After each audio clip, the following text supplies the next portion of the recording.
Ladies and gentlemen, the best chess player of the modern generation, and arguably of all time, is named Magnus Carlsen. But you knew that already.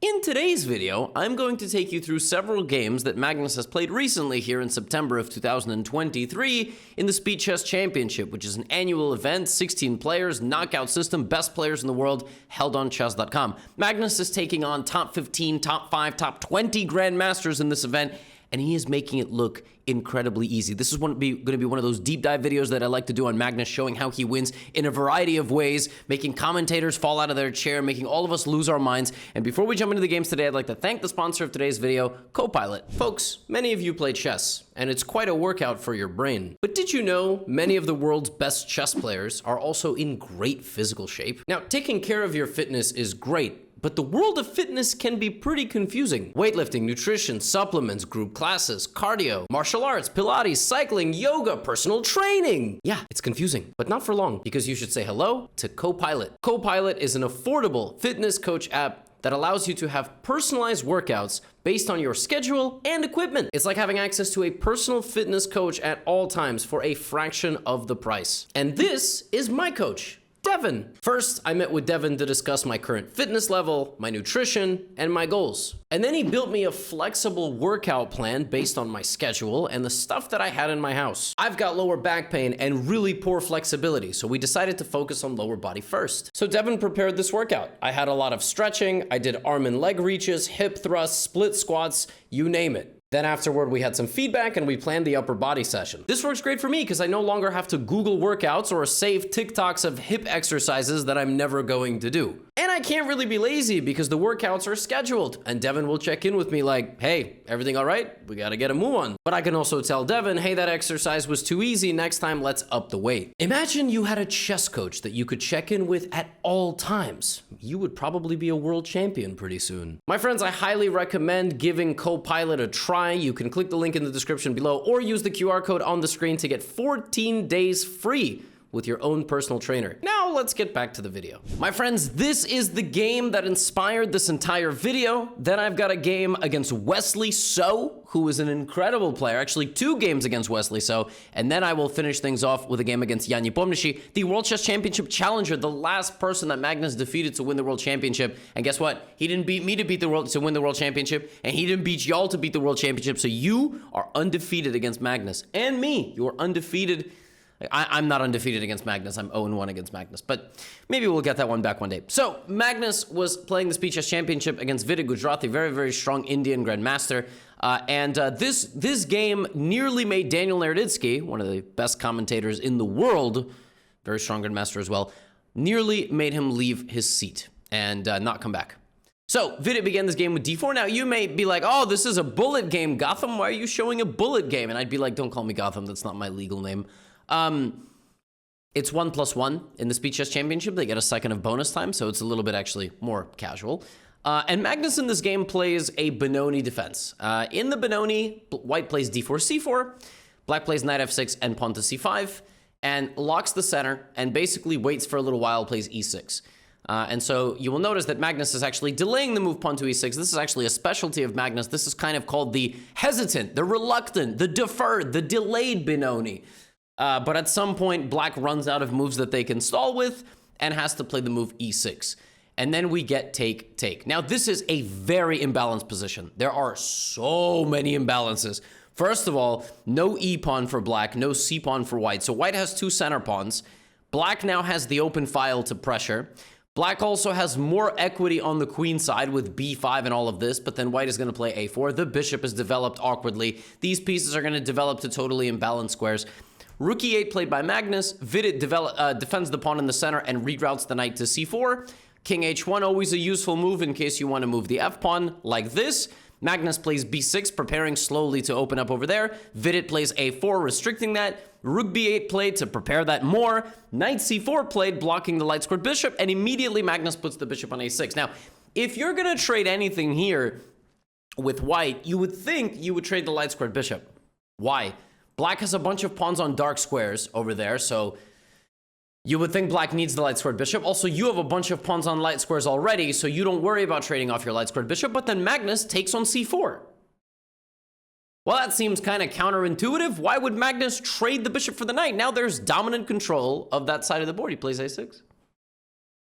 Because in chess, while we have concepts that do exist, there's things called superseding concepts. And in this particular case, the removal of the knight for black was very important because the knight exerted tremendous pressure on the position. The bishop doesn't. In fact, the bishop is just going to walk directly into this pawn. So queen d3, targeting the a6 pawn and preventing b5. Magnus plays queen c8, sliding out of the pin. And now Vidit immediately takes advantage of the fact that this pawn is now weakened and plays bishop f4. Vidit is playing a great game. He has got Magnus defending. Now, again, this is a video showcasing how Magnus wins in different ways.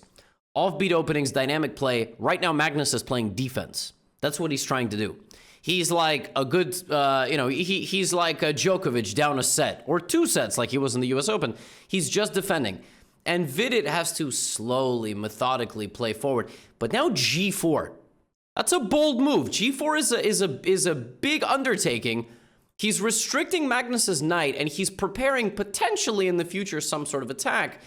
But now Magnus plays queen b7, and now Magnus plays b5. And that's bad. The game completely shifts after g4, queen b7, b5, because now Magnus is calling the shots. What should Vidit have done instead? Again, like I said, computer wanted rook b1. If queen b7, the computer wanted b4. It needed Vidit to play only against Magnus's plan. Vidit got a little bit distracted by this, and again, Magnus is so good, you see things coming that he doesn't even want to play. That's how good he is. You see things, it's like a fight, you know? You fight a good fighter that's good with their kicks, good with their feints, good with their different looks that they give you, and now you're suddenly spooked of something that they have no intention of playing, you get smashed on the other side of the board, and now Magnus is inching forward. As you see the position back to equality, look at the time. Magnus has not spent any time at all. 56 seconds on the clock. He has made 22 moves in 4 seconds. He gets a second every time he makes a move, but he's averaging like 2 seconds per move. I mean, it's unbelievable. And now he reroutes the other knight. The dark squared bishop is opened up. Now Magnus plays c4, restricting the light squared bishop and restricting the knight and opening up the queen and opening up the square for the knight. Now the rook goes to the open file. Now suddenly the advantage is completely with black. Vidit plays b3. Magnus immediately pushes the pawn forward. The pawn's 2 squares away from queening and defended by that Benoni bishop. Everything in Magnus's position ties together. b4, rook a4 immediately going for the pawn. Knight d3, knight a6. All the pieces are tangled up on the queen side. It's very difficult to break through. Rook c8, rook c4. Oh my goodness, look at the pressure. But rook a1 just in time. Take, and suddenly Vidit is back in the game, maybe with 11 seconds on the clock. And now Magnus Carlsen. In this position, Magnus Carlsen finds a sacrifice for the ages. First, Magnus sacrifices the knight! Knight takes b4. That is protected by 2 pieces in the white position. What could possibly be the idea? The idea is simple. It's not a check. It's not a capture. The knight used to cover that square. Now Magnus sacrifices the rook! He gives away the rook completely. Why? Because if you take it, it's cross apple sauce. Oh my goodness. He just loses if he takes the rook. Out of nowhere, Magnus finds a knight sacrifice and an infiltration with the queen. And at this point, Daniel Naroditsky on commentary said, if Magnus in this position finds knight b4, queen f2, I will leave the commentary. That's not human for a bullet game. That's not human. Bullet game, you play c2, you try to make... Magnus sacrifices the knight and just bulldozes. And I got news for you. You know what makes that possible? The one mistake Vidit made. Remember g4? The stop knight h5? And that gave Magnus time to do all of this? I said g4 was a questionable move, right? This entire idea of queen to f2 was made possible because the g-pawn no longer defends. It's insane. It's literally insane how deep some of his ideas are. Vidit has to defend himself. In comes the bishop. The rook takes back the knight. Queen goes to e3. Rook trades. And the queen seals off the defense. And the game is over. The game is over because b1 queen is coming. I mean, he just makes it look effortless against these top guys. Vidit is top 20 GM in the world. Vidit's incredible. I mean, that was... Literally, Vidit made one mistake, and it was fatal. It was fatal. The whole game changed. Ridiculous. I've got another, like I said, couple of games for you. Really unbelievable stuff. So this one was this is Magnesian. This is the Magnesian school of chess. One day Magnus will publish autobiography with the best endgames that he's ever played, and it's going to be a bestseller. Magnus, I'll write the foreword for it, being your #1 spokesperson.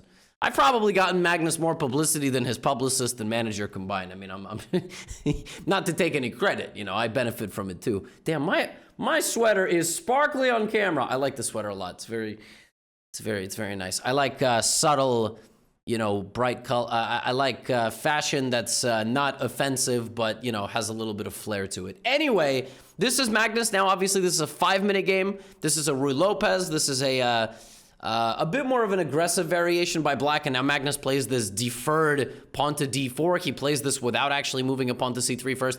I think he played this in the World Cup, either against the Basov or Keimer. The position was very imbalanced.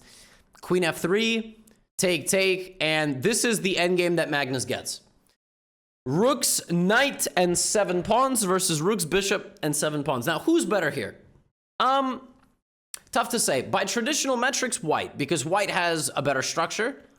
Black has doubled pawns, and also 2 isolated pawns on the edge.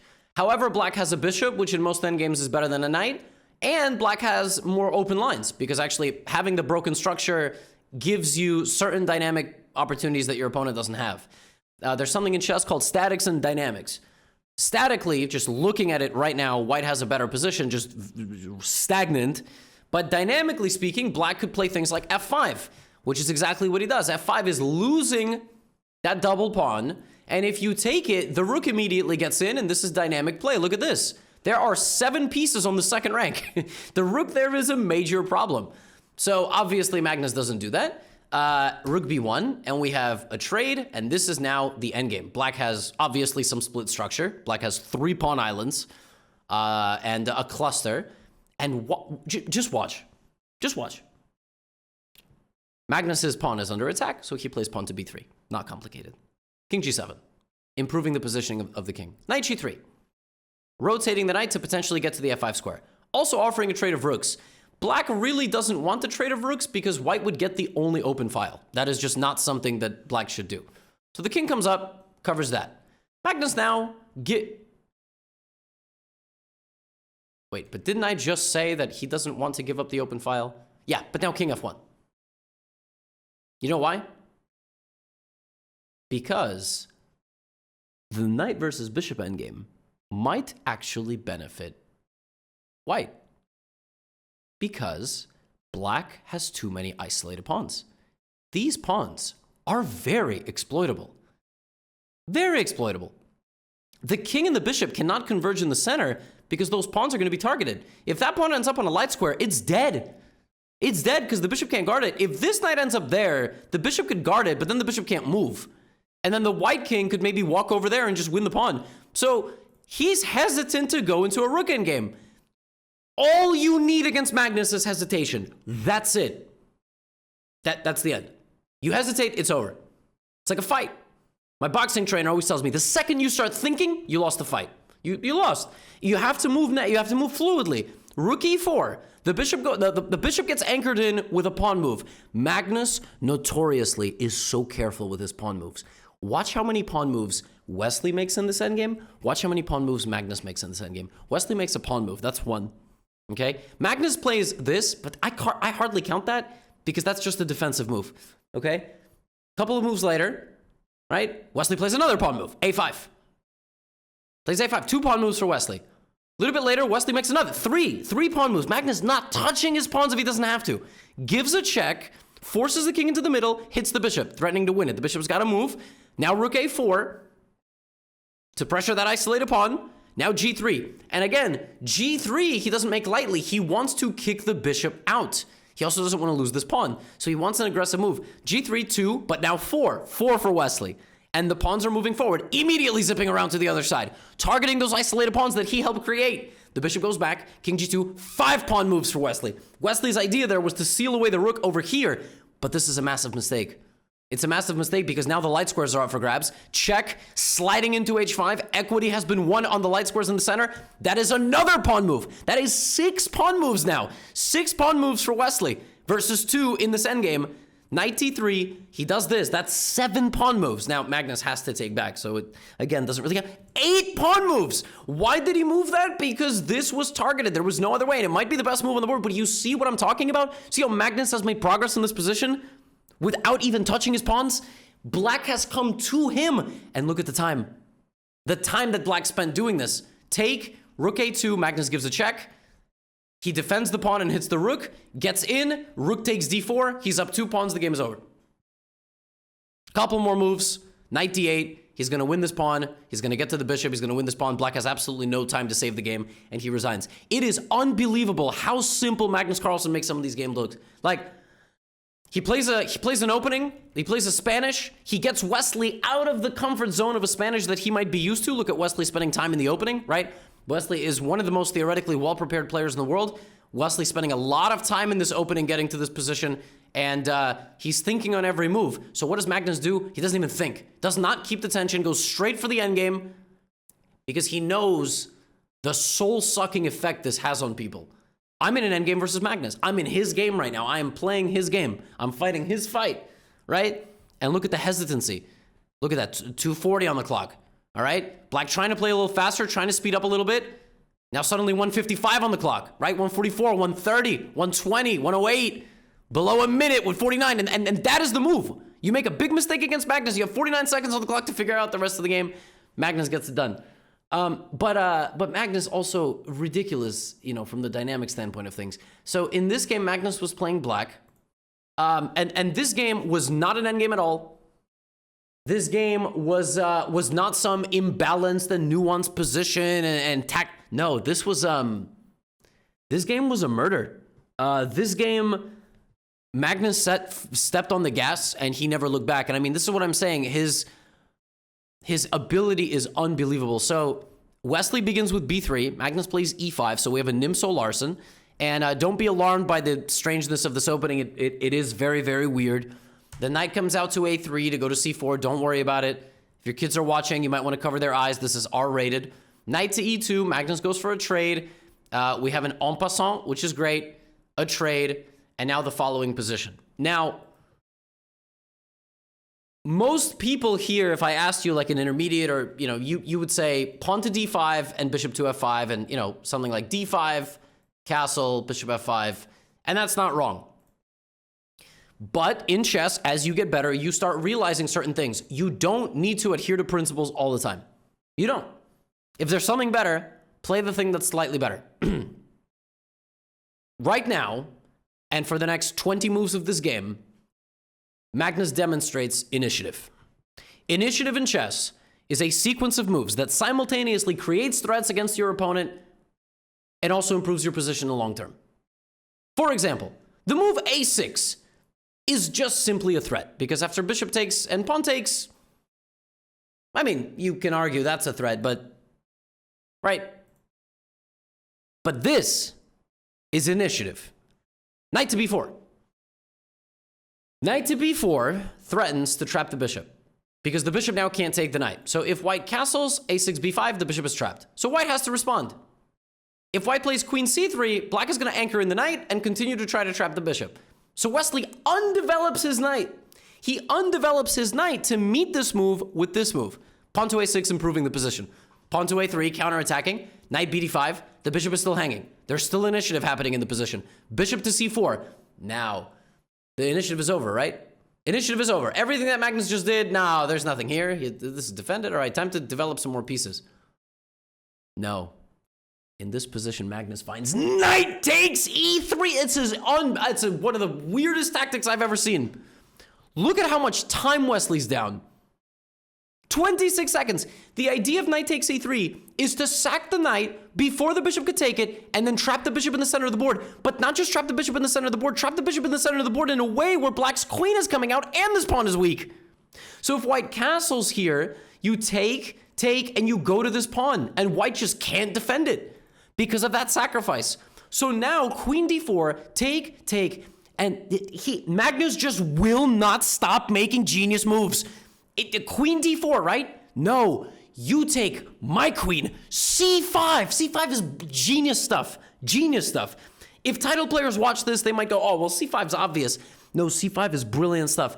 You want him to take your queen so that you can attack his pawn. You don't do it. You do this. If he takes you, you lose this pawn and everything's split. White is completely lost. So queen d8, that's hanging. The knight undevelops itself. Look at this. 8 seconds on the clock. I mean, this is what Magnus does to some of the best players in the world. And I understand if you got to play 3 hours of blitz, you're going to get tilted. I get it. Okay, nobody wants to play 3. Can you imagine losing a lot of games in a row and still having to play 2 more hours? You'd break things, okay? Look at this. Knight g4 creates a threat and attacks the pawn on e3. The king moves bishop f5, creates a threat by threatening this and this. White goes here to try to get in the way. To try to undermine White's control of the d5 square, Magnus immediately plays b5, which simultaneously puts pressure on this and removes the control of the d5 square. Knight d5 is played, Magnus immediately hits the knight. Pawn to e4 comes in, now Magnus takes, opening up this pin once again. Now pawn to f5, stripping the defenses away once again. Now knight to f2, hitting the rook and the pawn in the center. Now knight takes e4 check, cashing in, and then he takes. Knight c7, rook to d1. You can take my rook. He gives away a full rook, because if you take it, you can't stop my pawn. Bishop f7, nothing can move in the position. If knight to b3 is played, I play pawn to e2 and pawn to e1. There's just nothing you can do. And in this position, Wesley So resigned because he ran out of time, actually. But it was just a matter of time. His knight can't get out of the position. It's completely stuck. e2 is coming, and likely Magnus will go on to win the endgame. Actually, the computer here gives it the closest evaluation that it's been. This was a completely unnecessary kind of sequence. And this was a nice, actually, counter-sacrifice by Wesley. But it was just too little, too late. And e2, bishop c4. Magnus basically played 15 moves in a row that created a problem. Knight b4, hit the bishop, sacrificed the knight to hit the bishop, threatened the queen to take in the right way, created a threat, created an undermining threat, created another threat, won a pawn, and then was up in exchange and finished off the game in style. I mean, I got one more for you. It would not be a Magnus video if he didn't play a goofy opening against one of the best players in the world. In this game, in his match against Jan Nepomniachtchi, Magnus played the Alekhine, Alekhine's defense, and when threatened, he went back. This is actually called the Brooklyn variation, and it's not as stupid as it looks, shockingly. The point is, overextending like this into a person's position is actually not that good. It's not as good as it looks. Of course it's good, but it's not that good. In fact, if I may, something like pawn to d5 is equal. Like, look at the eval, 0, 0, 0. This position is 0, 7, 2, only because white is going to develop the knights. Overextending with pawns is not good. Black will very quickly be able to break these pawns apart. You got to be really careful in chess, balancing a fine line between overextending and taking space. This is good because the pawns defend each other, and if one pawn takes the pawn, you can recapture and still have space. So Magnus provokes Jan into starting the game up 3 moves. This is the man who played for the World Chess Championship 2 times already. One of the best rapid and blitz players in the world. He's up 3 moves to start the game. Okay? d6. Knight to f3. Pawn to c6. That's what Magnus does. He plays, look at this, he's blocking in his knight. Why? Because he's seeing how Jan's going to develop. Okay, he goes like this. Okay, pin. I'm pinning him. And then I'm going to develop my knight after developing my bishop, because I can't develop my knight to the center, because I need the pawns to actually fight off this invasion. E takes, now symmetrical structure, but white just more active. Pawns and knight, castles, knight f6, and Magnus just needs 2 more moves, he's going to get castled. It's very important that he gets castled, because he started the game down 3 moves. Jan plays h3. Now, the craziest thing about that move is that it loses a bunch of advantage. The craziest thing about all of this is that it loses a bunch of advantage. Apparently, white needed to be faster. Jan does it this way, which gives Magnus a chance to actually play bishop e... What? But what about the king? What about the king? You don't have to rush this move. if you play this move, Jan is going to go d5, and that's unpleasant. Because now Magnus has to play c5, maybe knight e5. Instead, Magnus says, I'm going to play d5. I have a brick wall, and you can't get in. Jan gives a check, but I don't understand. White wants the castle. Black wants the castle, so why not queen e2, right? Knight f8. Knight f8. You can't stop knight e6. If you play bishop g5 or bishop f4, let's say, I play knight e6 or knight g6. And then I go here, and that's it. I have no problems. Look at the eval. I got no problem. I'm better. I'm better because your bishop is so bad. Your bishop just stares at a brick wall. So does your knight. And now I'm going to go here and there and all this. I'm going to trade the bishop and put my knight on f4, put my rook on e8. So Jan, by move 12, doesn't even have an advantage. Doesn't have an advantage. Despite starting the game up 3 moves. I mean, the way Magnus does this is unbelievable. So what does he do now? He trades the bishop, like I said. Take, take, knight d7. If Jan could somehow get pawn to g3, pawn to f4, he'd be in good shape. But the light squares are such a problem for white to break in on. Jan mobilizes. He gets to f5. Not only does he get to f5, Magnus says, oh, you want to attack me? Oh, no, come on in. Come on in for a cup of tea. Pawn to g6, inviting in the knight. You know why? Because it's got to go. Not only does it has to go, it has to really go. And now here comes pawn to h5, upside the head. Where's the knight going? You lost the pawn in the center. The knight was invited in, immediately slapped out of the premises. And now white is just down a pawn, so Jan just decides to go all in. He just decides to sacrifice the knight, because if takes, there's rook e5. So you know what Magnus does? This man, Magnus Carlsen, started this game down 3 moves and plays king to f6. The knight on e5 can still be taken. It very well might be the best move, because the queen is hanging, and the knight is hanging. Rook takes e5. This man, Magnus, puts his king in the center of the board. And he's safe. You can check him. The king is just going to go straight back. Why? Because the knight is hanging. You can't give me this check, because if you play queen c3, I'll take the knight. You play pawn to g4, I'll play king g5. You give me a check, I'll play king f6. And then I'll go here. And if you check me, I'll block. You just don't have enough pieces. This man's king is in the center of the board. I mean, again, to the titled players, this is simple stuff. They just very quickly scan. There's no check. That works. So the king is safe. The king is safe in the center of the board. Rook e1, king f6, safeguard. Let's trade some pieces.